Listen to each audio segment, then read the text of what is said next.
All right, welcome everyone. We're Semblance of Sanity. I'm Caleb. I'm Jacob. And we're here for Attack on Titan, Season 3, Episode 11. Whoa! Yeah. All right. So last episode, Ryder, Bertolt, and the Beast Titan were in Shiganshina, and they were all, we'll wait here, because I just manhandled you guys. And now, I don't know if he actually fought Bertolt. It didn't appear to be. Bertolt wasn't in his Titan form. Yeah, but the Armor Titan was there destroyed. There were puncture wounds. There were puncture wounds. In the armor. Yeah, there were... Yeah, he was messed up. And they were back here, which is also curious. Yeah. So, they don't have Ymir. At least this is what it looks like. Which means although they probably couldn't trust her, you know. Yeah, but that means they probably took her back, you know. Sure. And if they came back, that's either a good thing for them, like Ymir was, you know, the thing. And we already discussed this in the previous episode's discussion and stuff, but it's crazy to think that means in this episode we could be dealing with them again. Stuff? Yeah. That means is the basement crazy. Like that close? Who knows? Like, I mean, oh my gosh. Like, you know, who knows? All right, so I think we're about to see some sort of a some sort of a direction chosen by Erwin, Levi, and all them. So it's gonna be crazy, guys. Without further ado, let's get into this. Oh.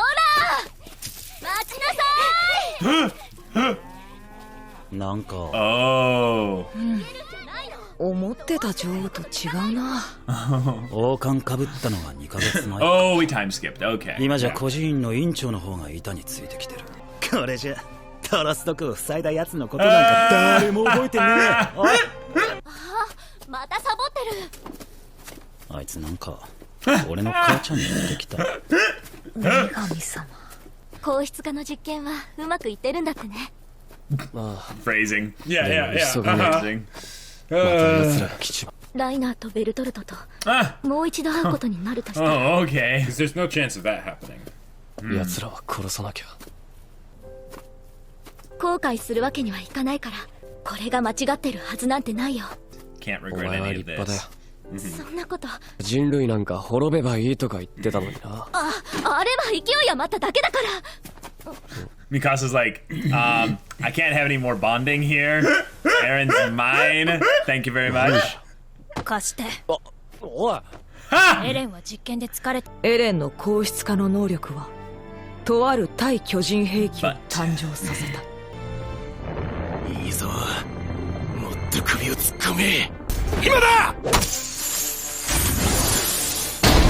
Oh!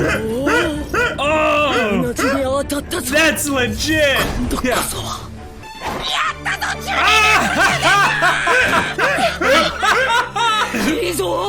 Hell yeah! 戦わなくても巨人を倒していける地獄の証言人の誕生だ。やっとな。Oh jeez. 何が Too much positivity! そうですよ。ヒッチに止められたりしなかったんですか？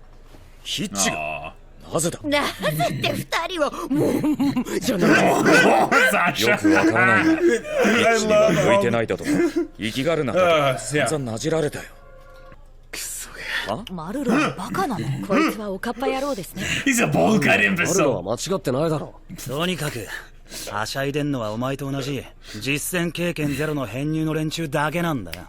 おい John knows what's up. お前らすっかり歴戦のもんだか。 John's like, oh yeah. お前らと比べられちまえば。同じ104期だろ。 No, I don't それ remember に you. 俺たちだけじゃねえぜ。一体何があったんだ。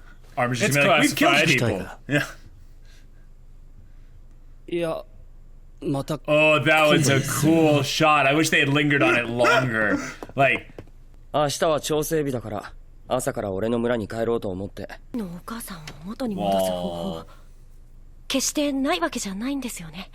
俺たちが戦ってる敵は何なんだろうな。お前が思い出さなきゃいけねえのはあの男だろ。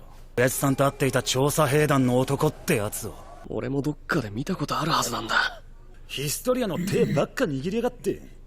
行間の頭突きでも食らえばいいんだよ。それで思い出せんなら。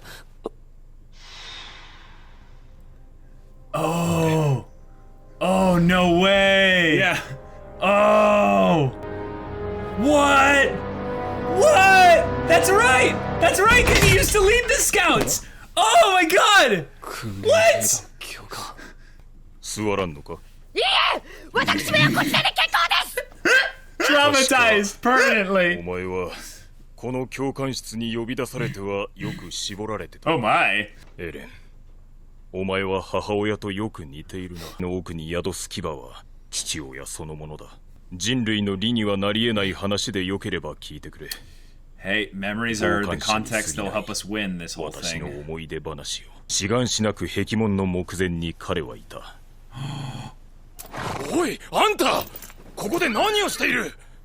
どうやって壁を越えてきた？ Holy 本 crap. 当か嘘か。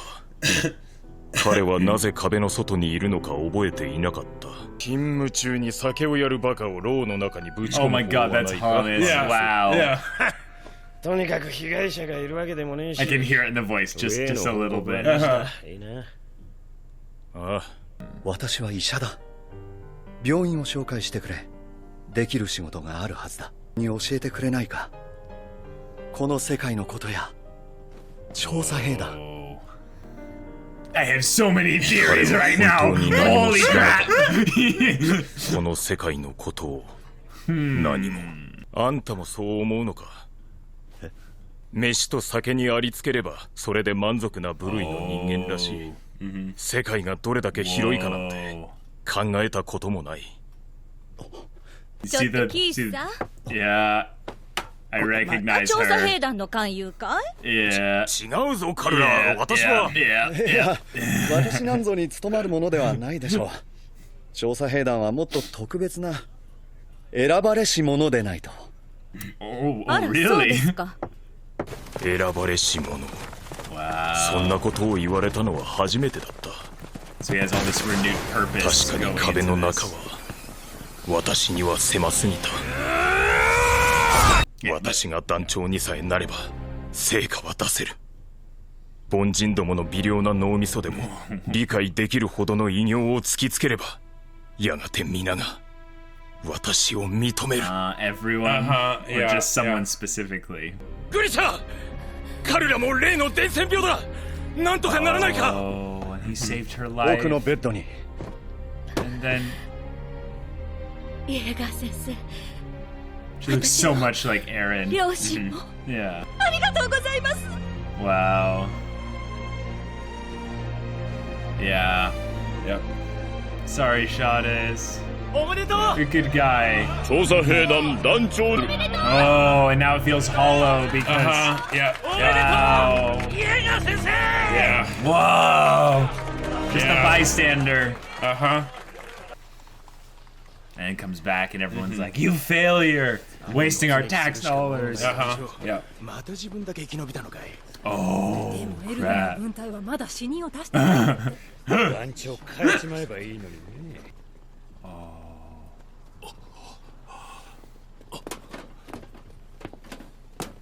彼ら、この子は。エレン、男の子です。このまま It's like, Mom, if I get rid of this ponytail, 死 you ぬま could で live 続け longer るつ than も the りです first か？ episode. Yeah. And it's supposed to be over your left shoulder. Jeez.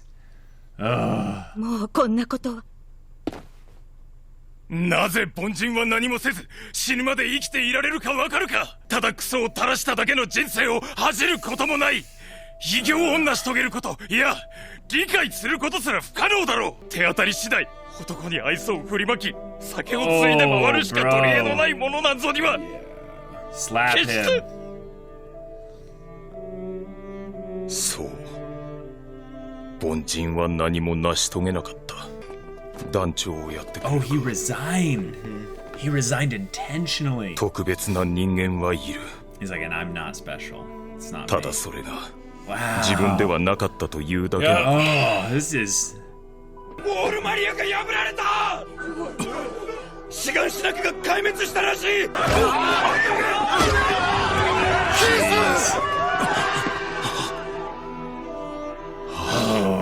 思い出した。お前だったな。 And he wasn't there, he was here. エレン、 Okay, okay. キロエレン、母さんは一緒じゃないのか。 Alright, alright. 父さん、巨人に食われた。エレン、 Come with me. 母さんの仇を撃て。お前にはできる。行くぞ。待て、どこへ行く？ついてこないでくれ。選ばれし者じゃないかもしれないぞ。なあ、また人に呪いをかけるのか。どうか頼む。関わらないでくれ。 Oh.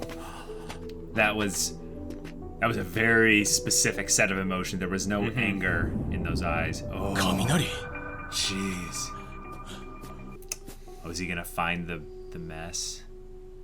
No, just Aaron. そして私は気絶して I い was たお前を wondering how he would get 避 back 難所 to の寝床に Yep. 戻した。あんたの劣等感なんかどうでもいい。現実から逃げるな。公に心臓を捧げるとはそういうことだろう。やめてください、ハンジさん。俺は特別でも何でもなかった。ただ特別な父親の息子だった。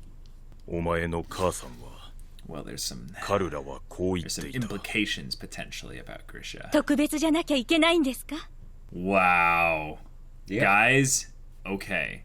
This is something that I've been realizing more and more as we've gotten into the whole story of Attack on Titan with the idea of the memories of people being manipulated in some ways, is that the story is going to get deeper as it goes back more. It's not going to be about how we press on into the future. It's going to be probably about have that too, but oh, of course, by the passage of time and it being just linear progression of their lives, yes, of course. But the big things, those are going to come as we get more and more context and we go back in time. And holy crap, because Grisha Jaeger yep. found outside the walls. I just was stumbling around out here.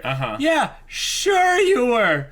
Sure you were. No, he came from the other place because we know that that he's a Titan.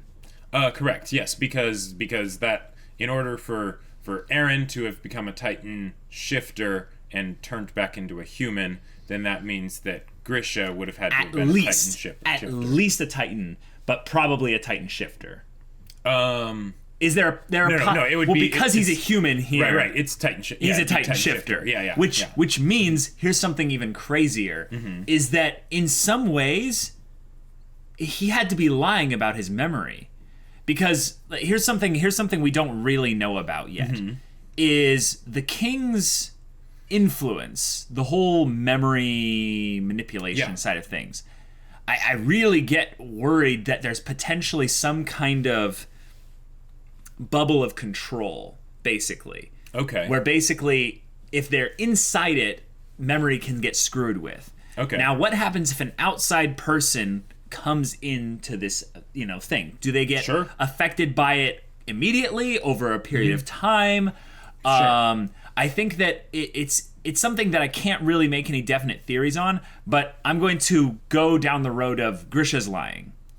Okay. Grisha had to survive, so he's like, I don't know. Why am I out here? Yeah. Of course, he could have had a story similar to Ymir. Yes, but we know he's a Titan shifter. So he would have had to have eaten a Titan shifter out there if that were to be the case. Or, Right. Yeah. Right. So, and that's very rare. That's very very unlikely. Right. That was like for Ymir. That was basically just the stars aligning. Yep. The entire universe basically her said miracle you that get a gave second her a chance. second chance. Yeah. And I don't think they're going to go the route of just there was another Titan shifter just stumbling around out there. Maybe this one was named Ymir, and this is the actual Ymir that So okay. They did mention though the whole idea of the nightmare, Yes. Like Aaron brought it back up again, and it is a very like possible. It's not a plausible possibility, but it is a possibility that he ate a Titan shifter and got lucky and he has a very similar story to Ymir. What that theory line, that world line basically means is that he's a reject, someone booted out. Right, someone else that they injected and kicked off. Basically kicked off. Yeah. And basically was like, you get to suffer for eternity until you die, basically. Yeah. And that's a horrible punishment. So if we go down that route, we know that Grisha might not be a good guy. Like, at the very least, he's not a good guy to those people. Like, now, if we go down the other route, and he's a Titan shifter, that means he's like an escapee. Like, that means he's someone that, like, was like, that place? Nah, man. It'd be like the equivalent of Reiner or Bertolt showing up alone, and instead of having a mission... And just saying, please take us in. Take me in. Like, please. Do whatever you want with me. Just yeah. And they would lie. They would do whatever they could to be like, just integrate me into society. I have... The fact that he was a doctor, prior to all this... is also pretty telling. That, I think, gives us some knowledge of how potentially advanced the people over there are, which is something kind of good to bring up, is that given the fact that they're constantly under the threat of Titan attack, the wall and stuff, the city, they might have actually, like, not been... Not advanced as much technologically because they had a set, like, it's just, okay, we have this, and we need to just survive. We have limited resources, we have people living in a state of fear or livestock mentality, we have people more worried about making sure the food is distributed properly than actually advancing the cause of humanity beyond the walls. Right. And the people that are in that whole vein of things, we send them to die on a cyclical basis, Right. Because we need to give them some outlet, otherwise they would turn and revolt against us. One of the things I always wondered with something like, say, Attack on Titan is, like, within the walls, what do they do for things like metal and stuff? Because, like, they have some mountains. So they've got mountains and things. But there. it's like that would suck if they ended up running out, and then it's like all that reinforced steel or whatever that's used for, like, the Survey Corps and goes out there. I mean, that's probably a very small amount, but, like, eventually if it's like, crap, we ran out, and now we need to go outside the walls up, because otherwise that's there's nothing else in what it probably is that they've looked at how much they've excavated, and they're like, odds are we have so many decades left of resources for this that we don't have to think about that problem now. Right. But it is something that anyone with a, like, multi-generational forward-thinking mindset would go, guys, we can retill the ground almost, ad infinitum if we have enough, like, solid mechanics with regards to that. And I'm sure they probably did a lot with regards to agriculture in order to maximize, food production. But you can only mine so much ore before you end up, out. having to leave Catan, basically, Right. The big thing here, though, is that he was outside the walls. Like, this is so huge because him being outside the walls is something that you can't have. You can't be an ordinary citizen in the city and be like, I left, and the memory thing is just something that for some reason affected me recently. No, he was from outside the walls. He came into the walls, and the other thing that makes it really telling that he was probably lying is that it doesn't make sense that he would regain his memories about being a Titan, like, over time inside the city. Right. If the memories are gone, the memories are gone. Yeah. So, Grisha, what's your game? Because let's think about this as him being someone at the very least thinks about humanity. Sure. He thinks about the cause of humanity. He might not be the most lawful good of individuals. Sure, yeah. I mean, he was perfectly happy to just live a peaceful life, inside the walls. For the most part, we don't know why he's here. We don't know what his goal is. But I think that he was probably smart enough to realize that if people knew that he would essentially be an alien. He would be considered an alien. Mm-hmm. He would be interrogated. He would be locked in isolation, constantly like tortured for information. Probably just turned into flayed and then scattered on a bunch of different petri dishes, or they might not even ever gone to that far because they're so ignorant about things. Sure, that they would have just been like, oh, you have nothing for us? Okay, well, we'll kill you. And that's something I think is pretty interesting about Grisha, is that he comes in, he has the sense to lie, potentially manipulate. I would say. Not really manipulate, but just kind of set himself up in such a way that he would be able to succeed well in society. Now, this is something that I've kind of considered, but now it's coming back up in my mind. That whole plague thing seems like the kind of thing that, yes, that would happen. You would just have sickness break out some year. Yep. And it would suck. And especially in the cities like that, you'd just be like, what do you do? Yeah. And if anything, they would probably isolate Shiganshina and be like, all right, perfect. It's in the city, but it won't spread anywhere else. Right, you're already walled in. Cool. Yeah, so if you all die, then we'll just burn everything and restart, in a few months or so. But given that he comes from potentially the true enemy, there's a very real possibility that he started the plague? He could have started the plague to position himself in such a way. I don't think that's the case. I would say that's fairly unlikely, because it seemed like that was something where he was already fairly well established by the time that happened. Okay. So he saves everyone from the plague. He ends up becoming a renowned doctor. Now he travels, probably at least into Walshina and stuff. My worry, though, about the whole plague thing being started is, let's say he's coming in here and he does have a mission. What's his mission? He comes in with information. He has to know more than probably, most of these people know. Okay. Otherwise, why would he be here? Like, this whole place seems like a death trap. Like the walls themselves? Yeah, the city, the whole thing. Like, once you're here, where are you gonna go? He wasn't going anywhere. He just started living there. But the point is that I think he came here intentionally. Okay. And that means he knew about this place. Sure. Because, let's be real, if there's any place around this general area, the scouts would have, another place with humans in it. Yeah. The scouts would have found it probably by now. Right. So it's probably really far away. Sure. Which means you don't just stumble here. Oh, yeah.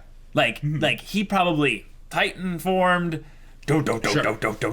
50 miles out, or 20 miles out at night. He then walks the rest of the way. Right. And maybe it was a horrid nightmare all the way there, because he had to kill 30 Titans to actually make it here. Sure. Or something, because who knows? It seems like the regular Titans can differentiate a Titan shifter from a regular Titan. Way. So yeah, that's pretty crazy. But if he came here with a mission.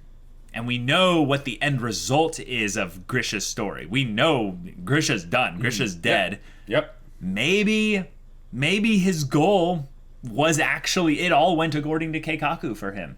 Maybe his goal was to be someone that would undermine the whole thing with the founding Titan and the whole thing with the king and all of that. By going in there and taking it. Okay. Well, then he definitely failed. Well, he failed. And he chose to fail. But he gave it to Eren. How is that necessarily a failure? Well, because he didn't say, Eren, destroy the government within these walls. He said, kill the Titans. Yeah, that's... avenge your mother. I mean... That's true. That's true. I mean, because the big thing that especially when I first saw this, that was confusing to me is, why did he make Eren a Titan? Why didn't he just, keep doing his thing, right? But, yeah. See, this is where I have to be suspect of Jacob, because Well, well, yeah. I mean, keep your eyes. Okay. Yeah. Let's say in some ways we go with the emotional reason. But we can actually boil this down very logically, actually. The only reasons by which he would, willingly kill himself to give, basically in some ways himself up to his son, is a logical reason, meaning there's some kind of a plan behind it. There's some kind of reason contextually that we don't know about yet that makes it make sense. Sure. And that's kind of the Attack on Titan style, is we do a crazy thing. Whoa! Thrust it upon you. And then 10 episodes later we give you context or more, on what actually happened and stuff. Sure.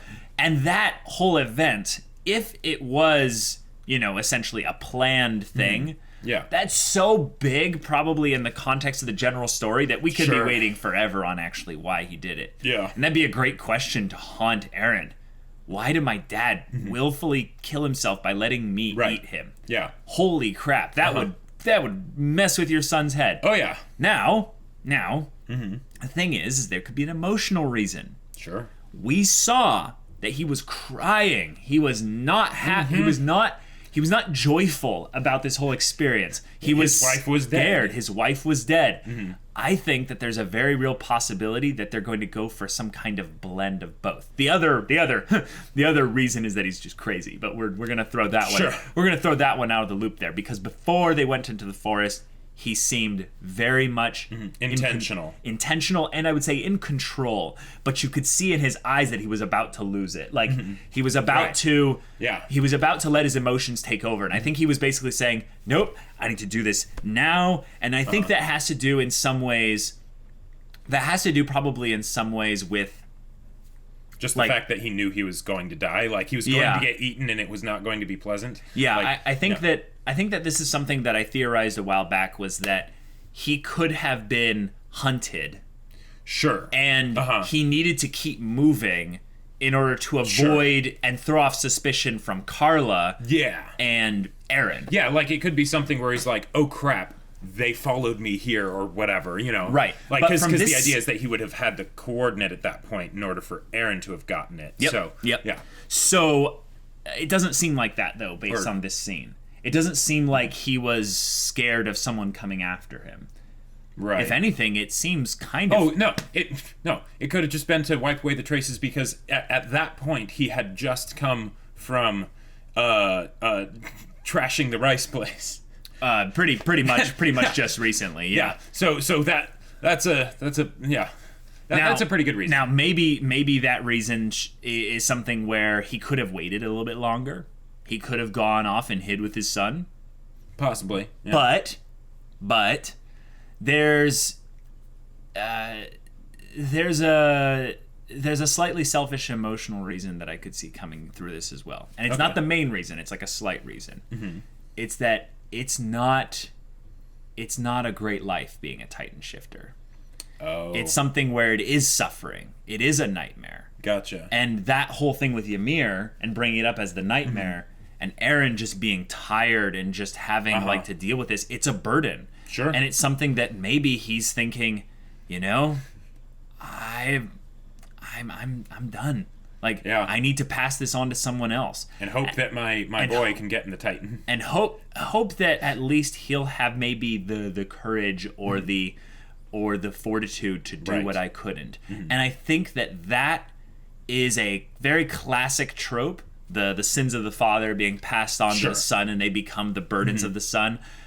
It's the same way. It's basically the sins of the older generation being passed on to the younger generation, and saying you have to. It can be used very well. You have to continue from where I left off. Right. Now, I like that, but that means there's a whole lot of older generation context that we don't know about yet. That, let me tell you, if they go into that, I'm gonna be so excited about, because I get the feeling more and more they're trying to make this story bigger with regards to time.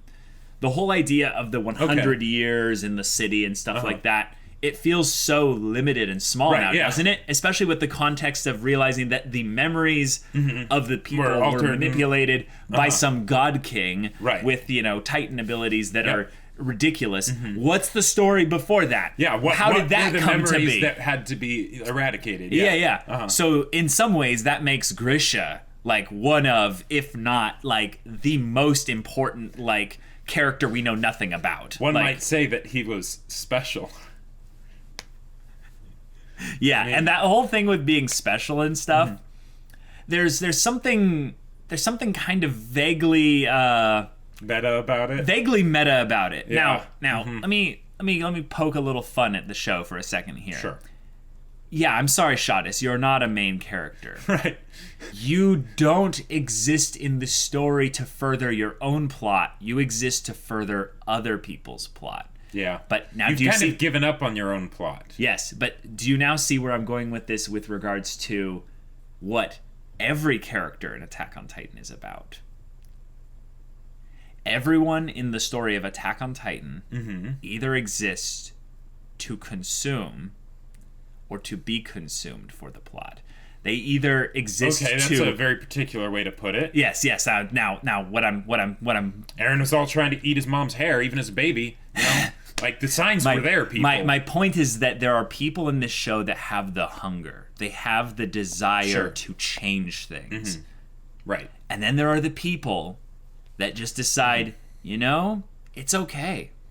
It's okay. Right. It's all okay. And in some sad ways, the way they put... Like, I'm saving the Carla talk at the end of the episode for the end of the discussion, because that was probably one of the most profound moments of the show with regards to the overall picture of Attack on Titan, because it's so contradictory to everything so much of pretty what much everyone has been talking about. Yeah. And it's so good. It's so good. But I really think that they're trying to, in some ways, be meta in a funny way about the whole special thing, but also in a very heavy way about how people in this world decide to kind of just do nothing. Yeah. They're like, I am cattle. Yeah, and that's okay.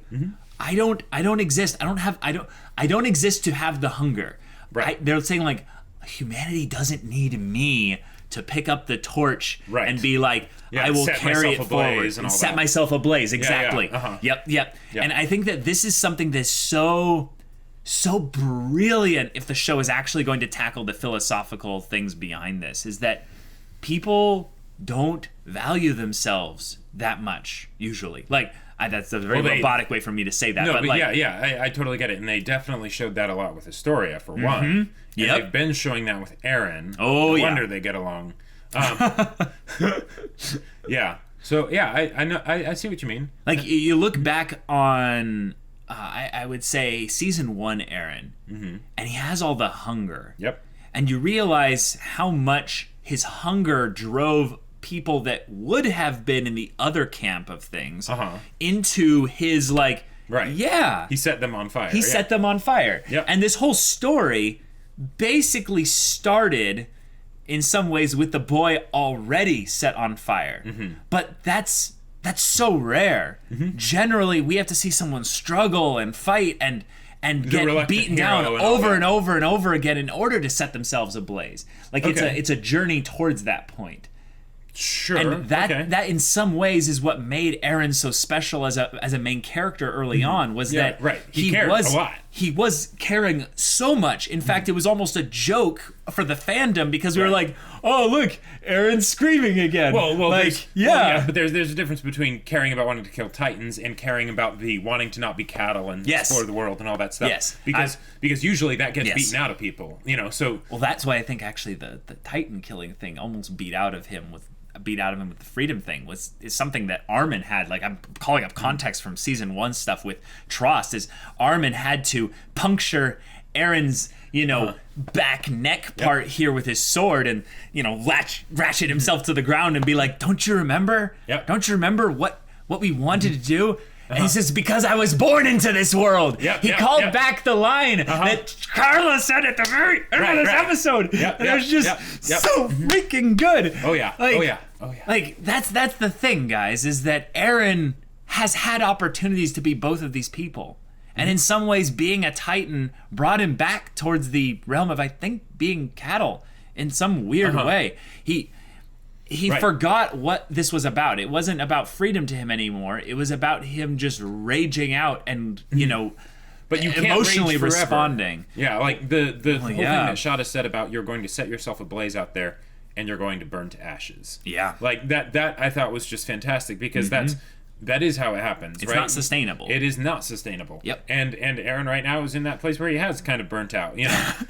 I like that he's burnt out. It's a whole different side to him. Yep. It makes us way more able to invest in when he does get fired up, because we know that it comes at a cost. Right. And we know that a lot of it is tied to physical things, but there's also just a lot of stuff he's gone through. Oh, yeah. And in some ways, he's gotten now the time. I like that we had a time skip at eventually, because we needed a breather for the characters to sit back and realize, like, what has just happened, you know?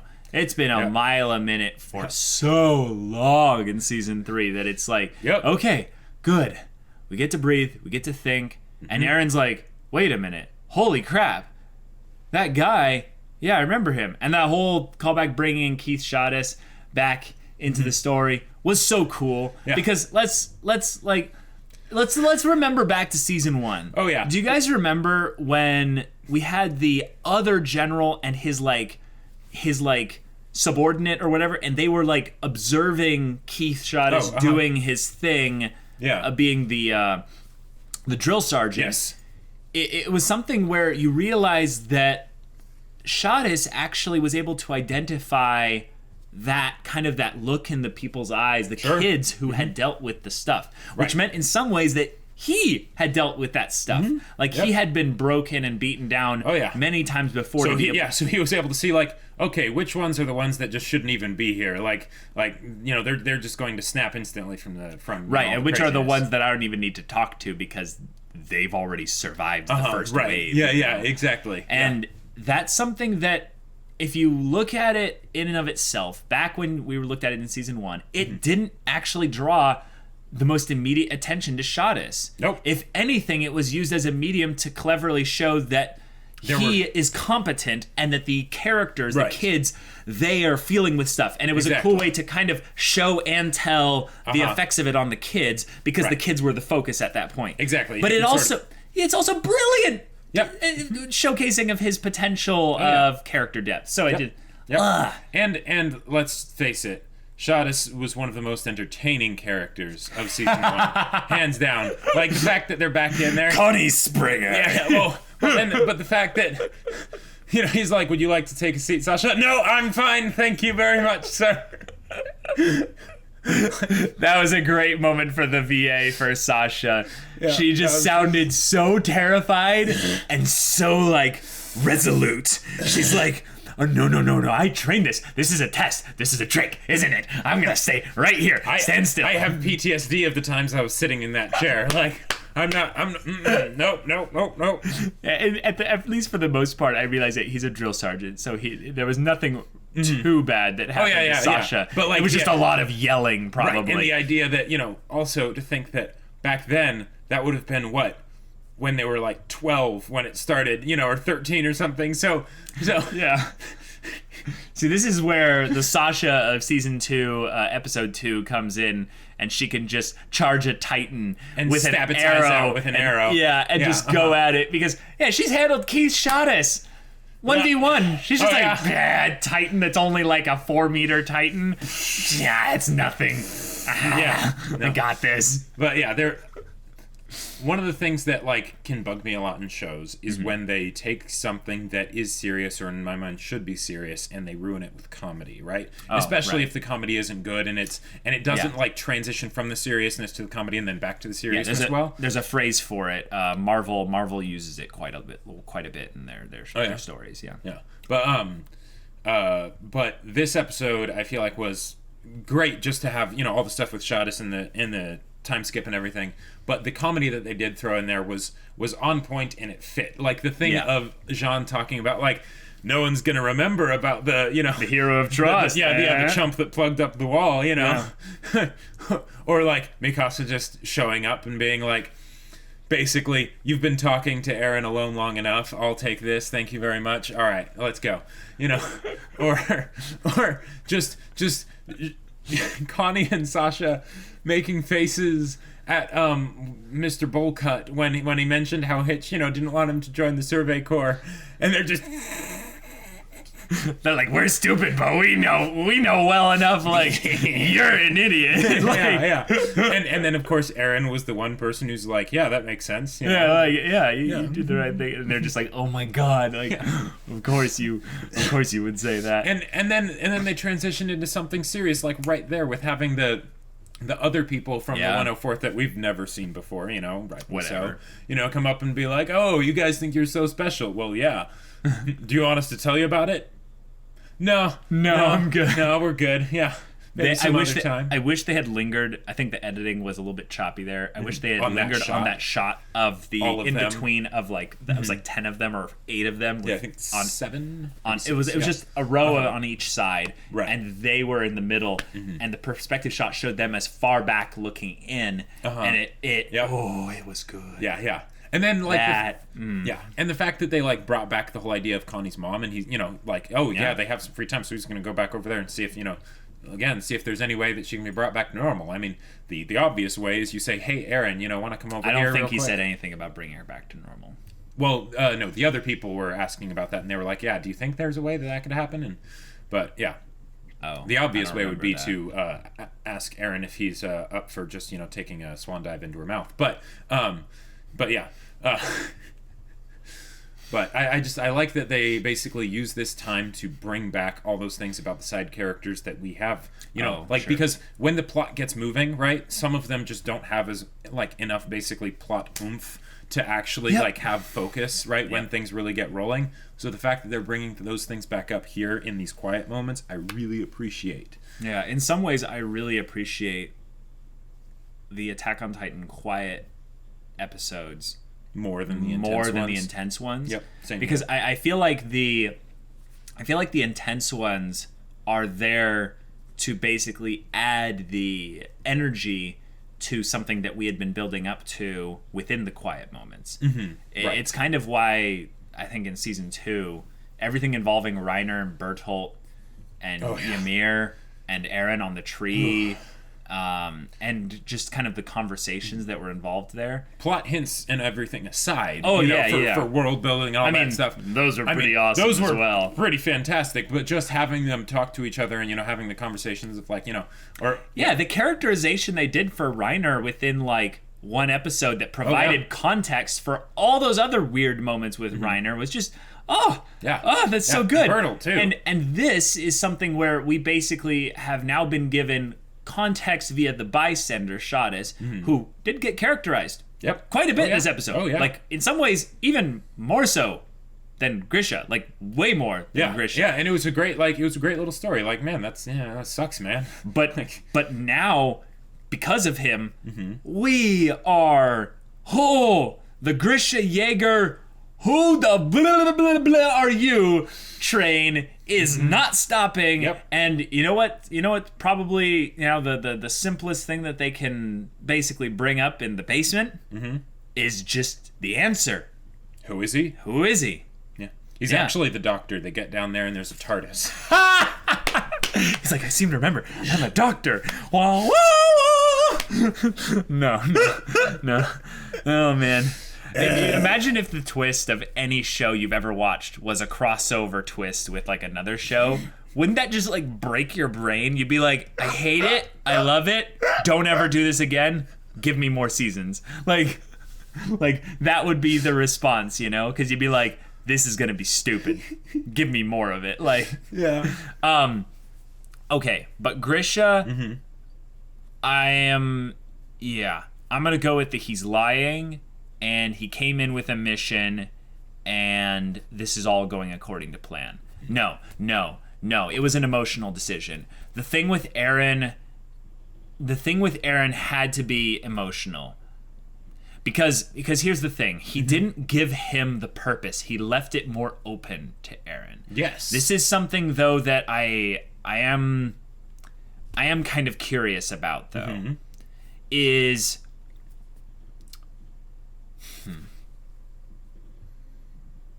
Actually, I don't really know how to put this properly. What?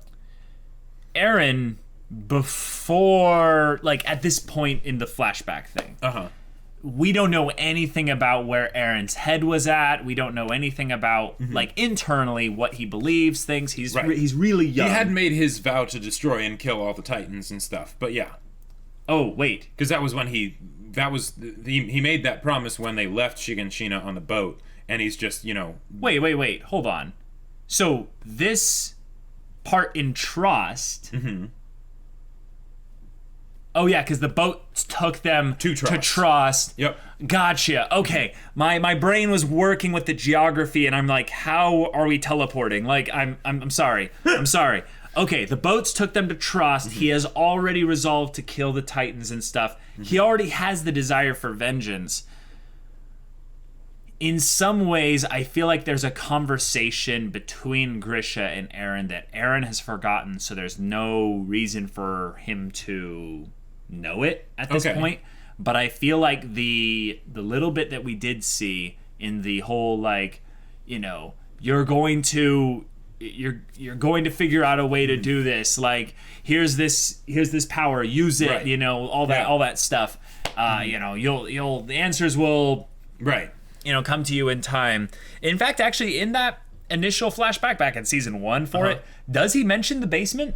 Yeah, I believe he gives him the key. Yeah, he says get to the basement. Yeah, and I believe he gives him the key at that point. But he says, like, get to the basement and like it will answer everything or something like that. Okay, because that's what I'm thinking, is that he did give his son a purpose, but it's something that I'm really wondering.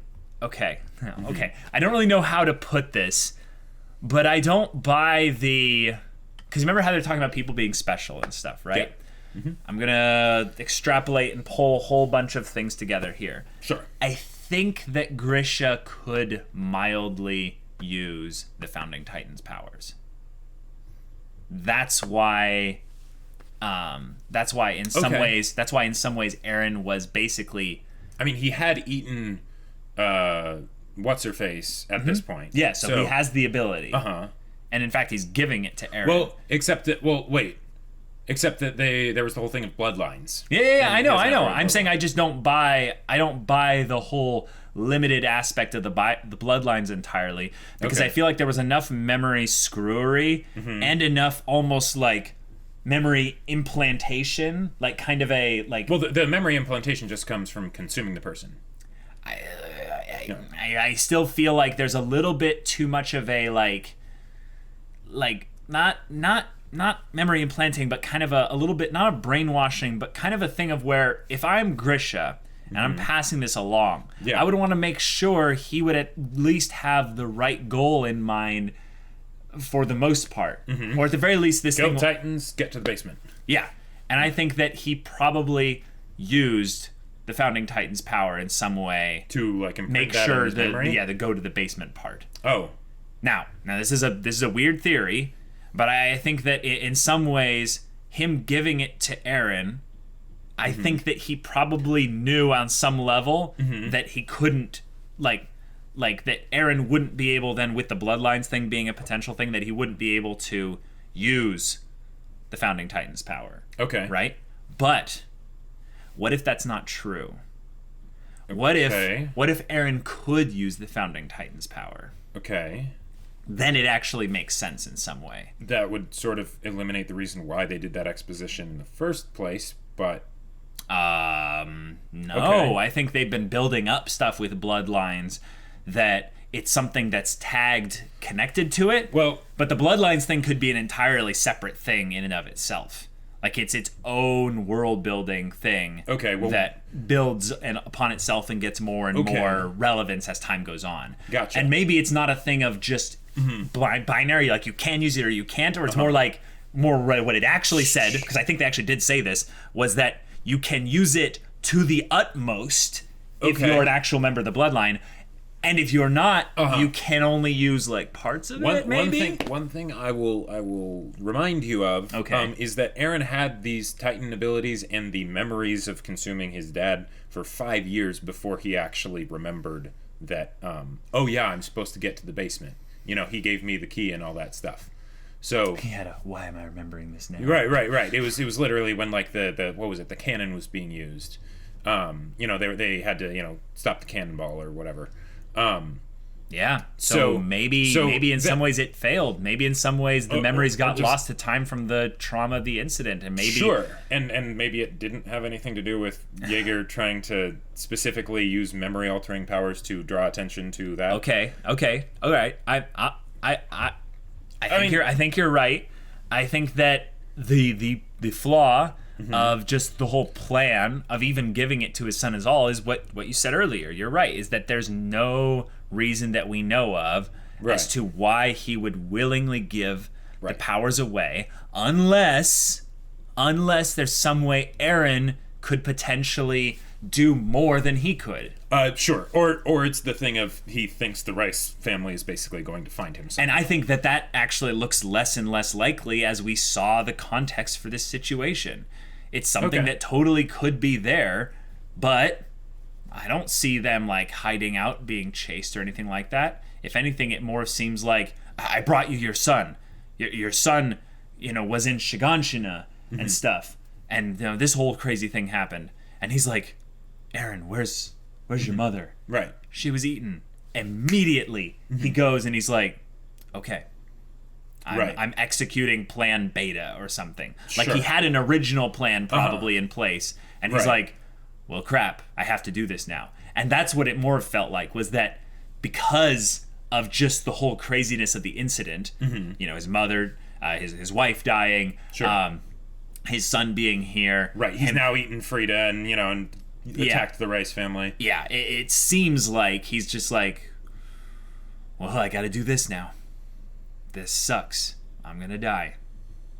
But I think it's a limiting aspect of an aspect of my imagination to assume that Grisha is losing something by giving this to Eren. On some level, I feel like there has to be part of it that is a part of the plan, like a part of his plan. Okay. And we don't really know Grisha's motivations or really anything about why he's doing all this. But he just seems to know so much that I think he has to have come from over there, beyond wherever that place is, and was a Titan shifter, came in here with a goal, was smart enough to survive, discovery outside the wall. If Shadis had decided to report that he found Grisha, that could have gone drunk very Hannes differently. was around and was the only other person who was like, oh, do you think we should report this, And he's like, no, let's not. Yeah, in some ways I think that's Shadis' curiosity. Remember that part of him that's like, Sure. Maybe in some ways, I wish they'd gone into this. Maybe in some ways Shadis always doubted him and was like, wait a minute. Like, doubted Grisha? Always doubted Grisha. Basically being like, we just found you out here. We don't open the walls for civilians. You don't have the look of it. You don't have the hands of someone that is a scout. Like, you haven't wielded a blade. You don't have the physicality to wield ODM gear.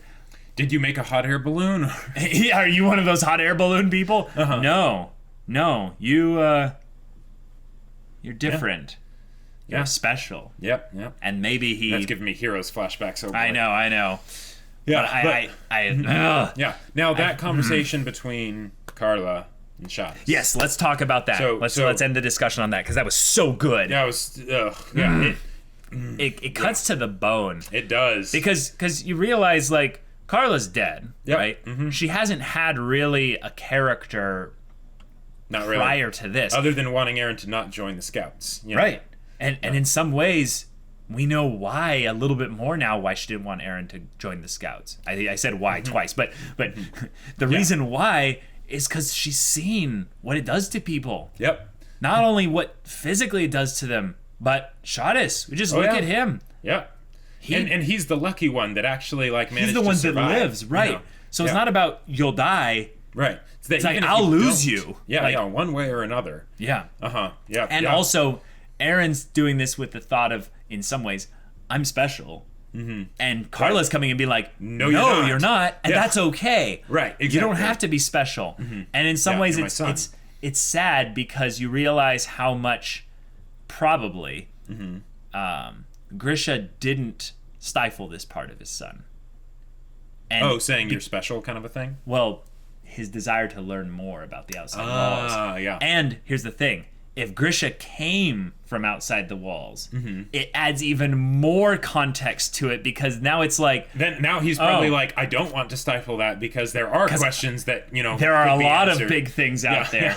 And maybe in some ways, his whole thing of, Aaron, I'm going to show you the basement and stuff. One day, but then it's like, the wall got busted down. No, it's when I come back. Oh, yeah, I'm that's going right. to show you the basement. Yeah, that's right. That meant that that meant that at that moment he was ready to reveal whatever is in there. Yep. And this is, Aaron's not a Titan. This is not. Aaron is all this. So what if in some ways he was grooming Aaron? Now this is a very typical anime dad thing with the son and stuff.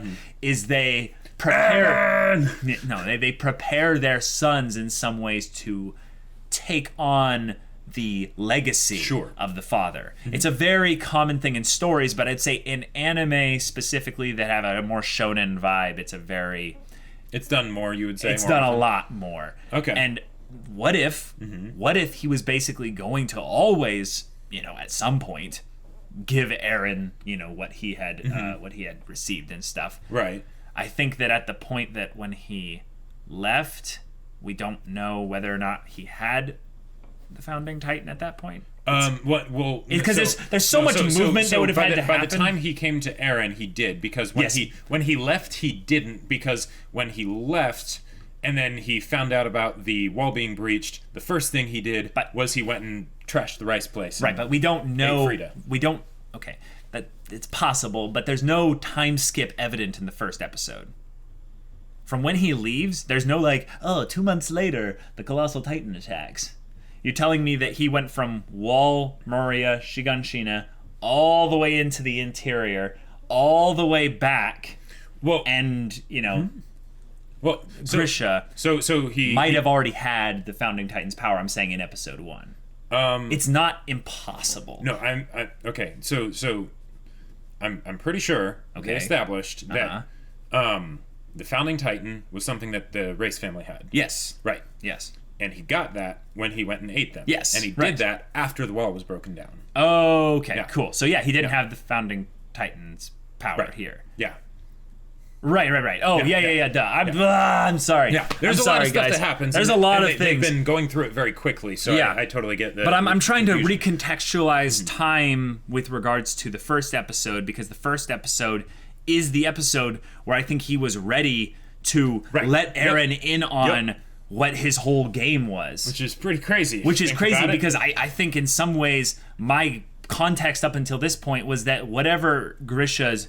I didn't think he had any kind of grand, whatever, was that, he just did this because, reasons, or because he was being hunted by the race family. Sure. But now I get the feeling that more or less he was like, no, I'm going to need someone to, carry on and, carry on my work and stuff. And Aaron just seems to have this fire to, learn about the outside world and stuff. And now it's real and it's evident. Yeah. Oh my God, wait, if I show him the basement, maybe he'll be exactly who I need. Sure. And we can be partners in on this or something. Yeah. And then all hell breaks loose and everything goes wrong. Yeah. So there's that. Right. I think that it's something that if that's the case, it ties in actually very well. I'm going to bring up Annie here. It ties in very well with Annie's whole thing of the father and the daughter basically, training and basically being... okay, cool. I thought you were going to bring up something else. I thought you were going to bring up the idea of what was her line that was just so good, of the idea that it takes a special kind of person to go against the flow. But the people who don't go against the flow, they're people too. Yes. I think that's the whole thing of, yes, there are special people, but the people that aren't special are still people. Right, exactly. Yeah, I think that's a whole Attack on Titan thing. And there's a very real segregation kind of thing where there's the people that will set themselves ablaze will sometimes belittle the people that don't set themselves ablaze and call them cattle, and call them like exactly, all that kind of things. And it's just really weird because I feel like it gets into some really heavy tones of other stuff, but that's for another time. The big thing was that conversation though with Carla and Shadis. Yep. So we know where Aaron's at now, and we know that in some ways Shadis was right, that it is burning him up. It is in some ways just too much. It's too much of a burden. He has all these people around him, and they're great, but they can't actually bear that burden. They can't actually help him more. He's still got to be the one to get in the goddamn Titan. Yeah. So I like that Carla was right all along in some ways. Right. And that because he was born, because he is a person, because he's a human being, he carries all the qualities necessary in order to just live and just be. Right. He doesn't and need... living's okay. Yeah, and he doesn't need to have some grand purpose. He doesn't need to be a part of some grand plan, Grisha. Yeah. Just saying. This is something where I think that... Grisha did not tell Carla about, the basement and all that stuff. Yeah. In some ways, it does feel like in some ways Grisha did some things that weren't that weren't necessarily on the up and up with things. Well, for sure, yeah. But it's something where, like, if we end up getting more context with him in the future and stuff, it's probably going to be hard because we're going to be seeing how all of this in some ways affects Eren, and Eren as a character is one that maybe was more or less forced into this. Oh yeah, was maybe more or less. Sure. And a victim, in some ways, right? Because he definitely was forced to this and into this, and now it's sort of realizing that he can't really back out. Like, he was charging into it head first, but now it's like, oh yeah, that's right. No, this is something that I just have to do, I guess. Yeah, and I love this. I love this potential like character arc. I would say they could take Eren on, where it's about him realizing that, like, yes, humanity needs the Titan, and I bring all this extra, stuff to the table with it, and yet he's like, this is hard. Yeah. Like, this is not easy. I need help. I need to be humble enough. I need to be willing enough to be vulnerable and ask other people for help instead of just doing his I'm just mumbling stuff, Right. Sean is being like, bro, can you like be a little less emo right now? You're just like, oh, my life is darkness and right. And it's something where Eren's not just being emo Eren or anything like that, but he is. Who could blame him if he just wanted to live in a house on a farm? Like, Is there some law that says that is no longer possible for him? Does he now owe something of himself to humanity that goes beyond his freedom, his choice? That whole thing of those who have the ability to take action have the responsibility to take action and all that and stuff. And it's like, well, how far do you really take that? Yeah. Because as far as we know, the only way to make Eren not be a Titan shifter anymore is for him to get eaten by a Titan. So which we now know isn't so impossible for like one of these like people in their group, because they could just raid the the Rice household or whatever and just be like, like they could have the ability essentially to make one of them a Titan and eat Eren. I mean, they have the ability to make at least one of them because Levi has that syringe, but yep, he has that. We don't know for a fact that they actually got anything else. They probably would have mentioned it if they had, because that would be kind of a big deal. Well, I think if they wanted to mention it, they just need to mention it soon, because it's not like someone's gonna get turned into a Titan anytime soon. But the fact that they did that 2-month time skip and they didn't mention it, it's like, okay, and in terms of MacGuffins, the needle thing is pretty. Like is pretty like don't forget about this plot MacGuffin over it, and just hovering around. So like you cannot put this down. It is a quest item. Like all that stuff. Oh shoot! What? Wait. No, they wouldn't do that. What? I was just thinking about Eren essentially basically having a talk with like one of them, just being like, can one of you guys do this? Like I don't think they would ever kill off like Eren or anything like that. They're like, okay, so do we make Levi or Mikasa a Titan? Because we need to take their combat abilities, and get it in Titan form. That would just be so OP. It would be amazing. We'll craft these massive giant swords, for their Titan form to wield. It'll be wonderful. Well, that's the sad thing, is that Mikasa wouldn't allow anyone to use Eren, and she'd probably die before that happened. That's why I don't think it actually would happen, is that it's just suffering for Mikasa. And she needs more agency as a character instead of just reacting to everyone else doing things around her. But, like literally they could just be like, they could upgrade one of the side characters. Like Connie. Hitch, get over here. No, Marlowe, for instance, or sure, like he actually looks kind of Titanish in some goofy way. Titan with a bowl cut. Yeah, that would be amazing. I think we might have seen actually one or two of those before. I'm not sure, but yeah. All right, guys, there's a lot to unpack in this episode. Yes. A whole lot to discuss. Oh, yeah. I feel like I'm really glad I have you here to correct me on like specific details. There's a lot of stuff that they've gone through this season. There is a lot. Yeah, but this episode opened up a whole new can of worms. Yep. Who is Grisha? Why is Grisha here? Because that question was kind of always there, but they hadn't really ever drawn attention to it to make you realize, wait a minute, with all the things that have happened so far, that adds up to some very specific, like the idea that, coming from outside the walls, that kind of makes sense, But I think the way they framed it earlier in season 3 was that he's somewhat of a revolutionary spark. Like he's someone that's like, I'm tired of being at the will of the kings. All this blah blah blah blah. I'm going to upset things because maybe things will change for the better if somehow somehow he was just really successful. Somehow he was really successful and knew about the Titans and got his hands on a syringe. Right, but that's all something that you might have been able to extrapolate of the.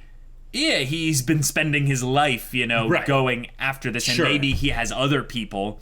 I like, though, that he might have, it didn't end up going this way, but he might have had people working alongside him towards this goal, and Shadis could have been one of them, I think, if they wanted to write it in the story that way. But they ended up doing it in, I would say, a much sadder way, which is that he's nobody. Yep. And there you go, the bystander. So, guys, it's a crazy episode. Attack on Titan, I would say, killed it in regards to contextualizing certain parts from season 1 in this episode, and getting us really hyped about the future of not really even like this season, but like the series. Yeah, because there's some big things now that in some ways get me worried, because now I'm like, oh crap, Attack on Titan's not ending anytime soon.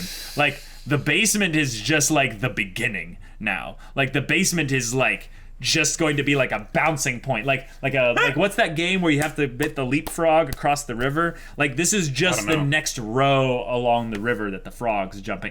Anyways, it's a dumb game from forever ago. But guys, if you want to watch full-length reactions or get involved in the Discord discussion, check out the link in the description below for our Patreon.